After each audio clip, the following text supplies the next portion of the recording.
మొన్నటి జనగణన ప్రకారంగా 53% ఉన్నటువంటి బీసీలకు విద్యా ఉద్యోగ వ్యాపార రాజకీయ రంగాలలో మేమెంతో మాకంత వాటా సాధించాలనేటువంటి నేపథ్యంతో ఆ డిమాండ్తో మేము బీసీ మేలుకొల్పు యాత్రను ఆసిఫాబాద్ జిల్లా వాంకిడి నుంచి ప్రారంభించి అలంపూర్ వరకు కొనసాగిస్తూ ఉన్నాం.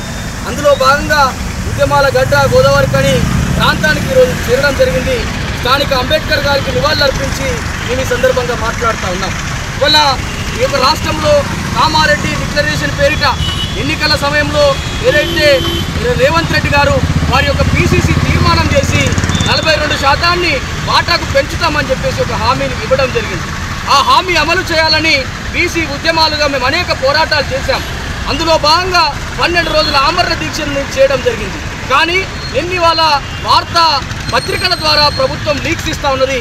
మేము అధికారికంగా చట్టబద్ధంగా 42% రిజర్వేషన్ ఇవ్వలేని పరిస్థితుల్లో పార్టీ పరంగా ఇస్తామని ఇవాళ వార్తలు వస్తున్నటువంటి పరిస్థితి ఉన్నది. ఈ సందర్భంగా గోదావరి కన్నగడ్డ నుంచి నేను రాష్ట్ర ముఖ్యమంత్రి గారికి రిక్వెస్ట్ చేస్తా ఉన్నా, అప్పీల్ చేస్తా ఉన్నా. అయ్యా ముఖ్యమంత్రి గారు, మీ పాలన వస్తే, మీ పార్టీ గెలిస్తే మీరు అధికారికంగా చట్టబద్ధంగా 42% ఇస్తా అన్నారు. కానీ మీ పార్టీ పరంగా కాదు కదా.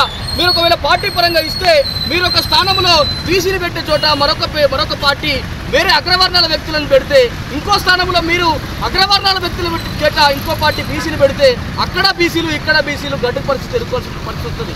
కాబట్టి ప్రజాస్వామ్య వ్యవస్థలో ప్రాథమికటువంటి మెట్టైనటువంటి స్థానిక సంస్థ ఎన్నికల్లో 42% వాటాను తప్పనిసరిగా చట్టబద్ధంగా అధికారికంగా అమలు చేయాలని, ఆ తర్వాతనే ఎన్నికలు నిర్వహించాలని సందర్భంగా మేము డిమాండ్ చేస్తా ఉన్నాం. లేని పరిస్థితుల్లో, ఒకవేళ అది సాధ్యం కాని పరిస్థితుల్లో గతంలో తమిళనాడు రాష్ట్ర ప్రభుత్వం ఆ యొక్క రిజర్వేషన్లను 49% అమలు చేయడం కోసం, 69% అమలు కోసం ఢిల్లీలో ఉండి పోరాటం చేసి చట్టబద్ధత కోసం 9వ షెడ్యూల్లో పెట్టించుకున్నారు. ఆ రకంగా మీరు బీసీ ఉద్యమానికి నాయకత్వం వహించండి, మీతో పాటు కలిసి మేము నడుస్తాం.